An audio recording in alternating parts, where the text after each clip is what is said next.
untuk dimasuki dan diduduki. Lalu anak-anak itu memasuki dan menduduki tanah itu, dan engkau menundukkan di hadapan mereka penduduk tanah itu, yakni orang-orang Kanaan, dan menyerahkan orang itu, baik raja mereka, bangsa tanah itu ke tangan mereka, supaya orang itu diperlakukan sekehendak hati mereka. Mereka merebut kota-kota yang berkubu, tanah yang subur. Mereka merampas rumah yang penuh berisi berbagai barang yang baik, tempat-tempat air pahatan, kebun anggur, kebun zaitun, pohon buah-buahan dalam jumlah yang sangat banyak. Mereka makan dan menjadi kenyang dan gemuk. Mereka hidup mewah karena kebaikan-Mu yang besar. Amin. Ini punya pekerjaan Allah bagi umatnya. Tetapi ayat 26. Mereka mendurhaka dan memberontak terhadap-Mu. Mereka membelakangi hukum-Mu dan membunuh nabi-nabi-Mu yang memperingatkan mereka dengan maksud membuat mereka berbalik kepadamu. Mereka berbuat nista yang besar. Betapa kasarnya roh pemberontakan manusia. Allah yang memberikan makanan untuk dimakan, dibiarkan jemaat umatnya hidup mewah, tidak berkekurangan, menjadi kenyang dan gemuk. Pohon kebun anggur, pohon zaitun, buah-buah dalam jumlah yang sangat banyak diizinkan oleh Tuhan. Tetapi orang Israel memberontak. Ini juga terjadi dalam hidup rohani banyak orang Kristen. Mereka dengar kebaikan Tuhan, mereka nikmati kebaikan Tuhan, berkat demi berkat. Sukacita, damai, sejahtera. Anak-anak mereka sehat, sekolah tinggi. Oh, Tuhan menolong, memberkati. Tetapi kita keras tengkuk. Kita mempunyai roh memberontak kepada Tuhan. Kata memberontak di sini dalam bahasa Ibrani dipakai kata marad. M-A-R-A-D. Marad.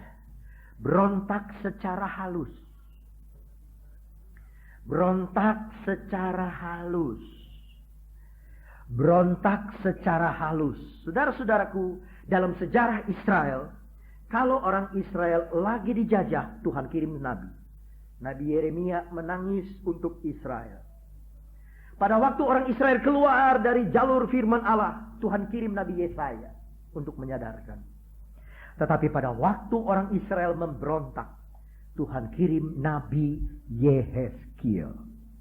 Dan kita akan lihat memberontak secara kasar itu bagaimana. Tadi yang kita baca adalah memberontak secara halus, membelakangi hukum, ya, tidak melawan, hanya membelakangi, dan membunuh nabi-nabi, ya, itu juga bisa secara halus. Tapi kita akan lihat kitab Nabi Yehezkiel setelah Yeremia, Yesaya, Yeremia, lalu kitab Nabi Yehezkiel. Yehezkiel pasalnya yang kedua. Yehezkiel pasal yang kedua. Inilah nabi yang dikirim oleh Allah untuk mengatasi roh pemberontakan yang ada pada jiwa pikiran dari orang-orang Yahudi umat Allah. Yehezkiel pasal 2. Halaman 910 Perjanjian Lama. Ayat ketiga. Firman-Nya kepadaku, hei anak manusia, aku mengutus engkau kepada orang Israel, kepada bangsa pemberontak yang telah memberontak melawan aku. Mereka dan nenek moyang mereka telah mendurhaka terhadap aku sampai hari ini juga. Kepada keturunan inilah yang keras kepala dan tegar hati, aku mengutus engkau, dan harus kau katakan kepada mereka, begini firman Tuhan Allah. Dan baik mereka mendengar atau tidak, sebab mereka adalah kaum pemberontak. Mereka akan mengetahui bahwa seorang nabi ada di tengah-tengah mereka. Dan engkau anak manusia, jangan takut melihat mereka, maupun mendengarkan kata-katanya. Biarpun engkau di tengah-tengah onak dan duri, dan engkau tinggal dekat kalajengking, janganlah takut mendengar kata-kata mereka, dan jangan gentar melihat mukanya, sebab mereka adalah kaum pemberontak.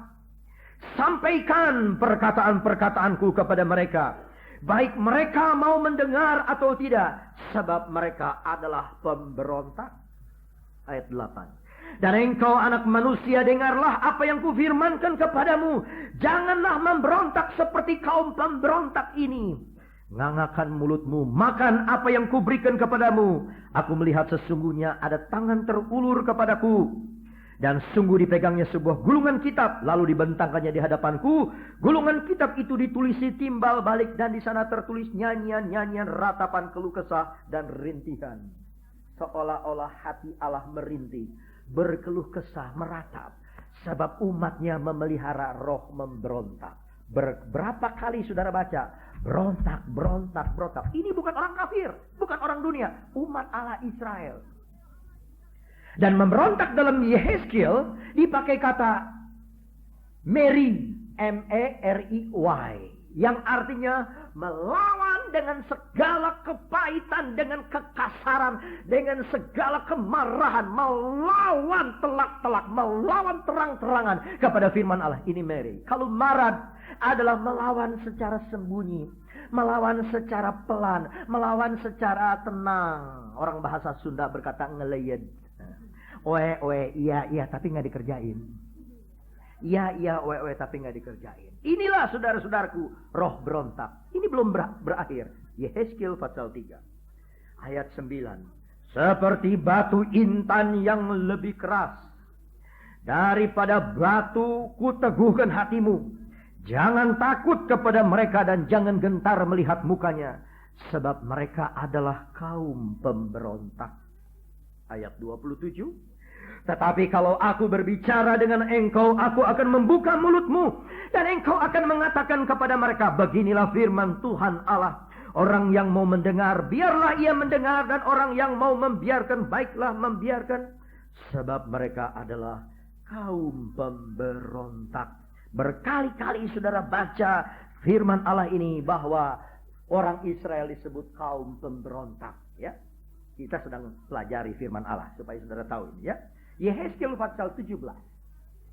Yehezkiel pasal 17, saudara-saudara, kita membaca ayat 11.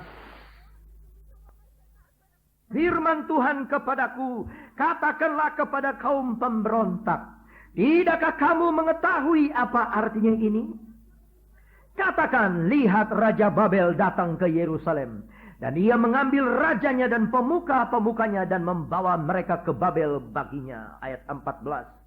Supaya kerajaan itu menjadi lemah dan jangan memberontak lagi.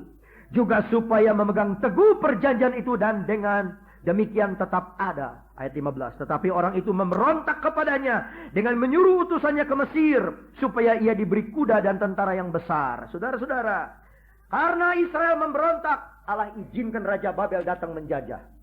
Bukan minta tolong sama Tuhan, minta tolong berontak sama Mesir. Itu sebabnya orang Kristen yang kalau dalam kesulitan dia minta tolong sama dukun, minta tolong sama klinikan, minta tolong sama mbah, minta tolong sama gunung, minta tolong sama gua, minta tolong sama orang-orang pinter. Dia sama dengan memberontak kepada Allah. Allah ingin di dalam setiap persoalan yang kita hadapi, kita datang kepada dia. Amin, saudara-saudara. Ada dua memberontak. Berontak dengan lemah lembut tapi memberontak. Marad. Yang kedua memberontak dengan kasar, yaitu Meri. Ada satu cerita lucu yang berkata, katanya itu sifat sudah kelihatan dari anak-anak. Ini anak bakal jadi apa kelihatan dari kecilnya. Kalau ini anak kalau disuruh apa-apa selalu cari alasan. Pakai ini, ya mami, pakai ini. Kalau disuruh sama papanya, kamu begini, papi begini, mami begini. Itu katanya anak itu udah besarnya bakalan jadi jaksa. Sebab cari alasan ini itu, disuruh begini, tapi mami begini, disuruh begitu, tapi papi begini. Wah, itu calon jaksa katanya. Bisa pokrol bambu. Kalau anak, kalau disuruh, dipanggil, susah datangnya. Sini neng, susah datangnya. Itu bakalan jadi dokter. Saudara udah tahu ya artinya, tertawa. Sebab kadang-kadang dokter susah dipanggil. Tetapi kalau kita memanggil kepada Tuhan, saudara-saudaraku, ketika saat kita memanggil, dia hadir. Amin. Ini roh-roh yang menolong harus ada sama kita. Kita pun kalau dipanggil oleh Tuhan, kita juga harus mau datang. Seringkali kita mau kalau kita panggil, ya Tuhan, engkau harus hadir. Tuhan tolong, engkau harus hadir. Tapi waktu Tuhan panggil, ayo ke sini, kita tidak mau hadir. Kita licik sendiri, saudaraku. Kita bojengli. Kita tidak mau saudara-saudaraku hadir kepada panggilan Tuhan. Tapi kalau Tuhan kita panggil, dia mesti hadir. Inilah roh memberontak. Masih kita belajar roh memberontak ini dalam kitab Nabi Yehezkiel. Kita baca terus saudara-saudaraku, Yehezkiel pasalnya yang ke-24. Yehezkiel 24 ayatnya yang ketiga. Ucapkanlah satu perumpamaan kepada kaum pemberontak. Dan katakanlah kepada mereka, beginilah firman Tuhan Allah. Taruhlah kuali di atas api, taruhlah dan tuanglah juga air ke dalamnya. Taruhlah potongan daging dalamnya, semua potongan yang baik paha dan punggungnya. Penuhilah itu dengan tulang-tulang pilihan, ambillah domba yang terpilih. Susunlah juga kayu di bawahnya, biar masakan itu mendidih dan tulang-tulangnya turut empuk di dalamnya.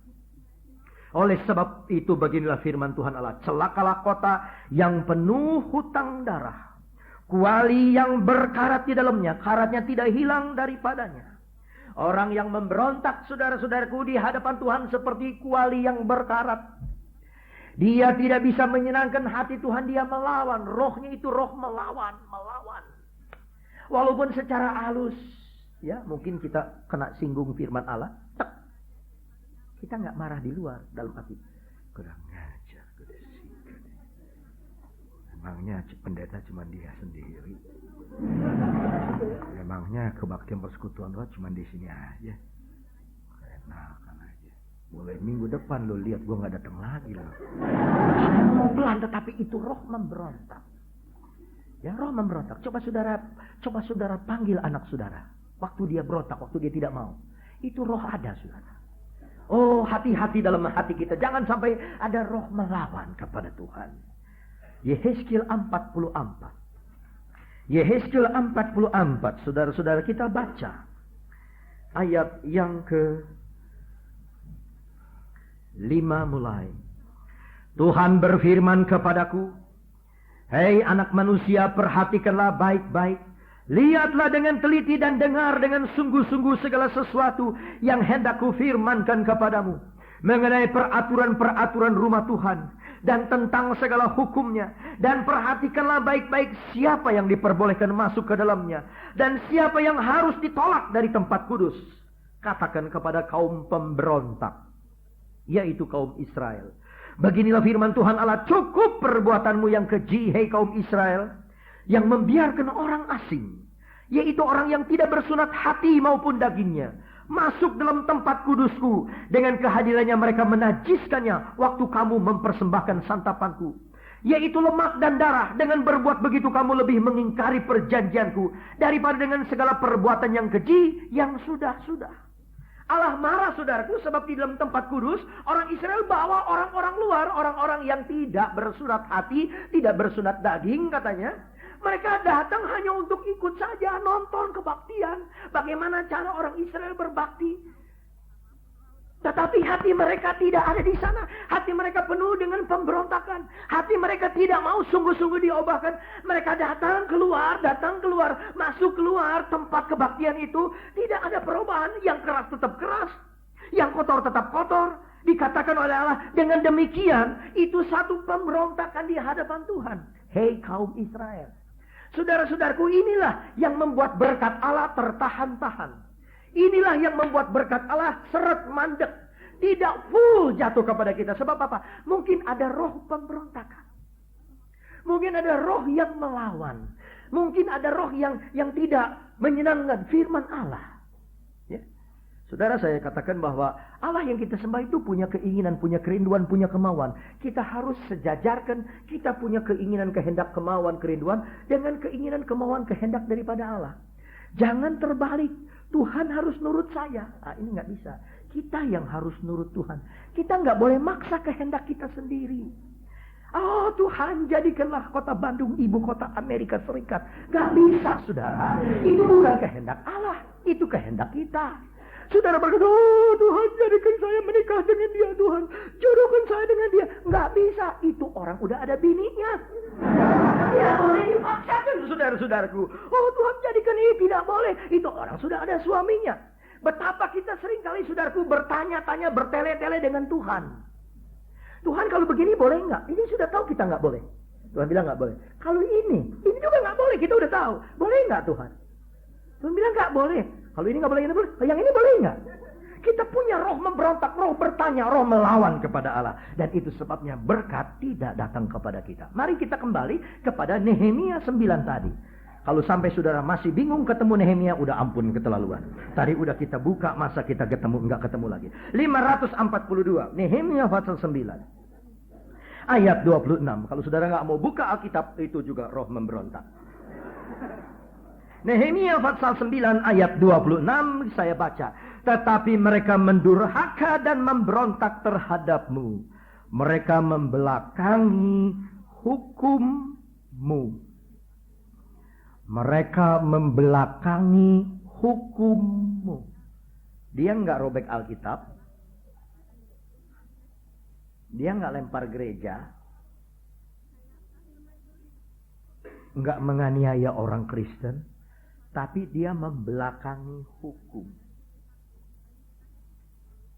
Artinya hukum diabaikan. Yang dimaksud hukum di sini adalah firman Allah. Saudara perhatikan dosa ini halus. Hanya membelakangi hukum. Kalau hukum itu saya anggap Alkitab. Dia tidak robek Alkitab. Dia tidak bakar Alkitab. Tapi dia belakangi. Perintahnya tidak ditaati. Ini sama adalah roh melawan. Roh memberontak. Perhatikan ini dalam hati kita, saudara-saudara. Perhatikan itu dalam pelajaran rohani ini. Itu halus. Saya suka dengar, saya alami sendiri. Jemaat sering lebih taat dari pendeta, saudara. Ini kita harus jujur. Sebab saya ngalami sendiri, saya lihat sendiri, saya dengar sendiri, saya ngalami sendiri. Pendeta kebanyakan kalau khotbah di jemaat masing-masing. Oh saudara-saudara sekalian, saudara harus taat. Saudara harus taat, harus menurut kepada firman Allah. Dan jemaat domba-domba yang tidak tahu dia taat mereka belum taat. Saudara kalau tidak taat tidak bisa masuk dalam kerajaan surga. Itu domba-domba manis-manis baik-baik nggak ngerti. Oh ya, oh haleluya kan dia mau taat. Kalau kata firman Allah bawa perpuluhan. Oh iya, oke. Kalau kata firman Allah taat, iya. Kalau kata firman Allah duduk, oh iya, haleluya. Nah, satu kali saya di Jawa Timur ikut seminar Alkitab yang diikuti lebih kurang 400 pendeta-pendeta. Itu pendeta duduk di belakang semua. Panitia pendeta juga bilang, hamba-hamba Tuhan maju ke depan. Tunjuk sana, tunjuk sini, nggak ada yang mau maju. Ini pendeta bilang, waduh, kalau menggembalakan domba gampang, menggembalakan gembala ini susah katanya. Lalu hamba Tuhan melihat ini kebenaran. Ya betul, kita ngajar orang untuk taat.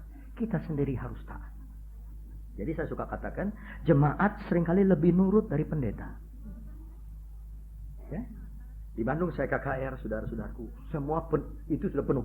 Tempat duduk ini 2 tingkat seperti stadion ini, gereja baru di tingkat atas sudah penuh, saudara-saudaraku. Tingkat bawah juga saya lihat ke bawah udah penuh, hanya jejer depan saudaraku kursi masih kosong. Lalu bagian penerima tamu maju, orang datang, tamu datang, silakan duduk di depan, nggak mau, nyelonong ke pinggir. Datang saya lihatin ya, datang lagi, silakan di depan, nggak mau, nyelonong lagi ke pinggir, saudaraku. Saya tahu itu roh yang tidak taat, ya, tidak roh melawan. Sebab kalau saya bilang di Tanah Abang berebutan duduk di depan, ya berebutan duduk di depan, ya berebutan duduk dekat Om Yusuf, berebutan. Tapi kalau di Bandung ini aneh, saudara-saudaraku. Maaf yang duduk dekatnya. Ini di Bandung ini malah ke belakang. Lalu saya katakan ini roh apa? Ini roh apa, saudara-saudaraku? Mungkin kita hanya berbisik, nggak ada orang dengar kita ngomong dalam hati. Tapi Tuhan baca itu roh melawan, roh memberontak. Kita mungkin ada satu ayat firman Allah, ini gua mau lakukan, ini gua mau lakukan, ini gua mau lakukan, ini gua mau lakukan, tapi ini enggak. Ini roh melawan. Di dalam Injil Matius, saudaraku, Yesus menerangkan satu hal yang kita harus belajar juga baik-baik. Injil Matius pasal 21. Kita membaca, saudaraku, mengenai perumpamaan tentang 2 orang anak, ayat 28. Matius 21 ayat 28. Tetapi apakah pendapatmu tentang ini? Seorang mempunyai 2 anak laki-laki. Ia pergi kepada anak yang sulung dan berkata, "Anakku, pergi dan bekerjalah hari ini dalam kebun anggur." Jawab anak itu, "Baik, Bapak," tetapi ia tidak pergi. Ini roh apa, saudara? Roh memberontak. Ayat ke-30. Lalu orang itu pergi kepada anak yang kedua dan berkata demikian juga. Dan anak itu menjawab, "Aku tidak mau." Roh memberontak. Tetapi kemudian ia menyesal lalu pergi juga. Akhirnya pergi. Siapa di antara kedua orang itu yang melakukan kehendak ayahnya? Jawab mereka, "Yang terakhir." Kata Yesus kepada mereka, "Aku berkata kepadamu, sesungguhnya pemungut cukai dan perempuan sundal akan mendahului kamu masuk ke dalam kerajaan Allah.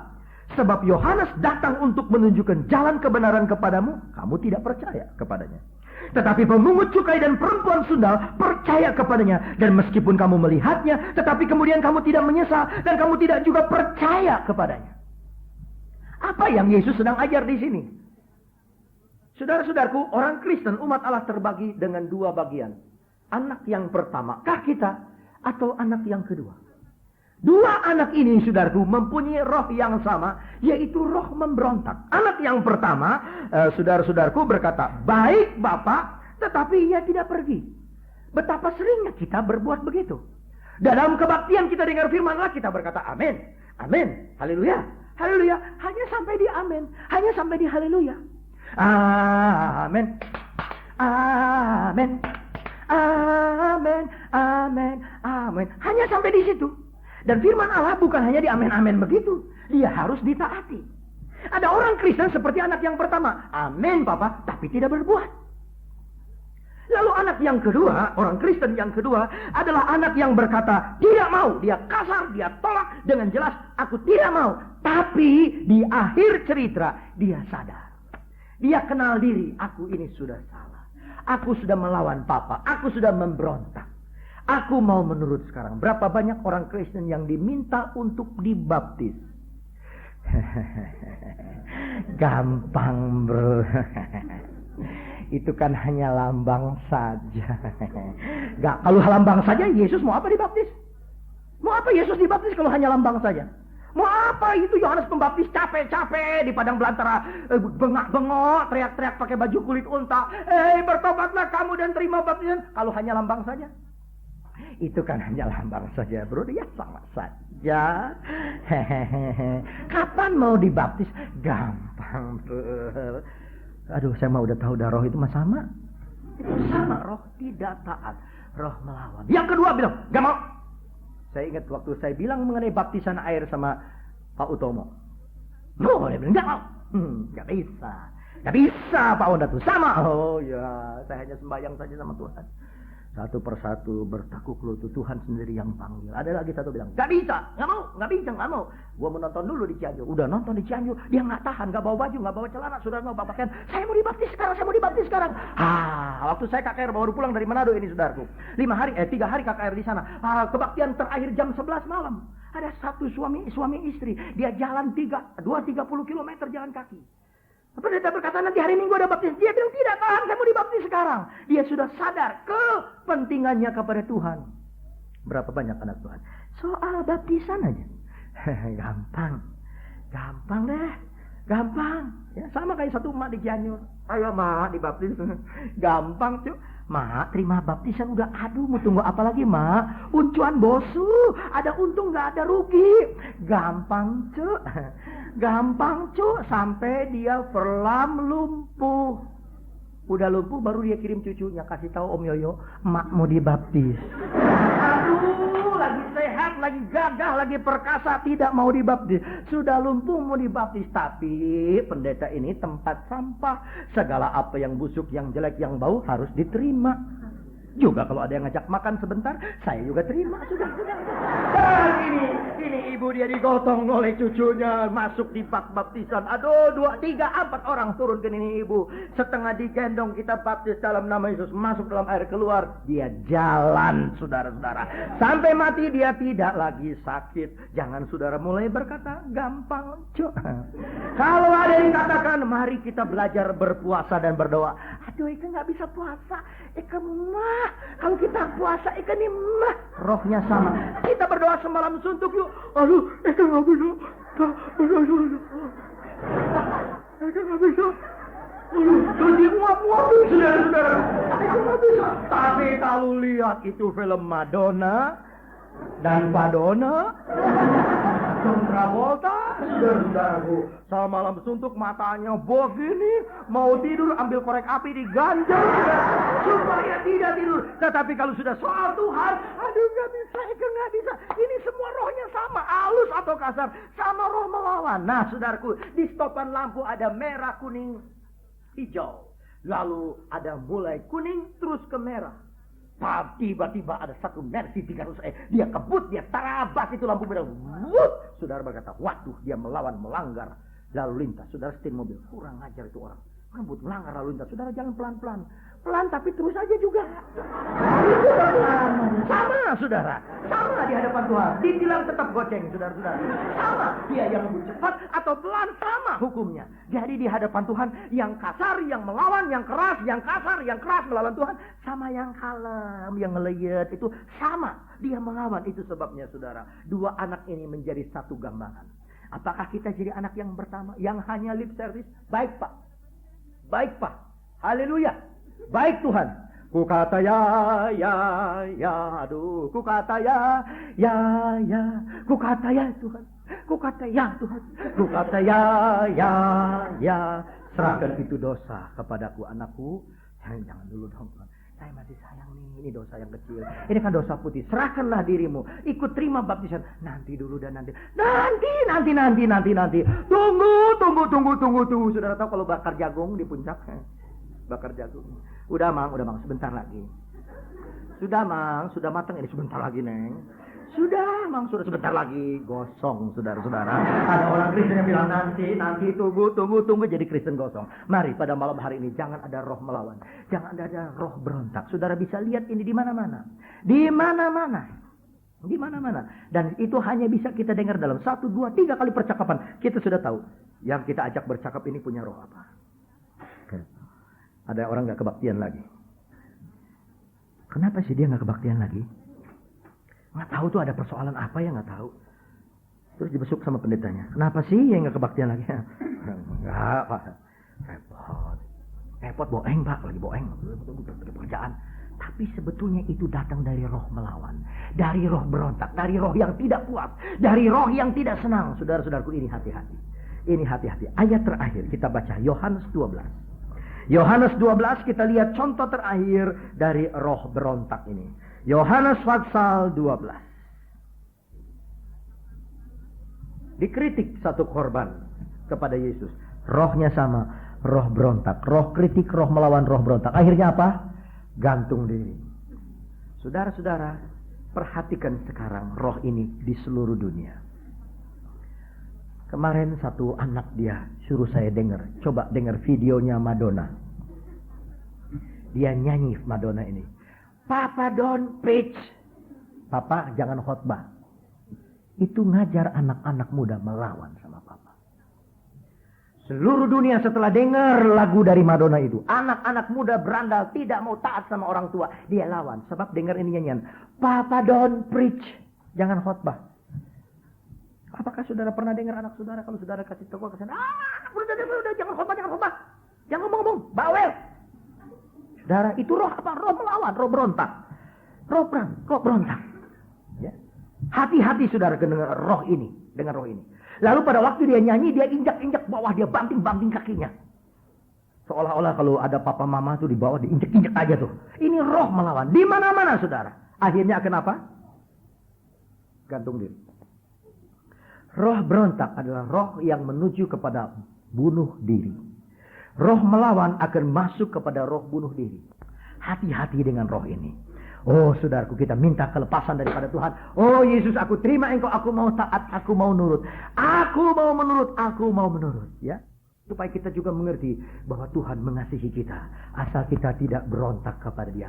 Asal kita tidak melawan kepada Dia. Mari kita berdiri bersama-sama saudara-saudaraku. Kita masuk di dalam doa. Haleluya.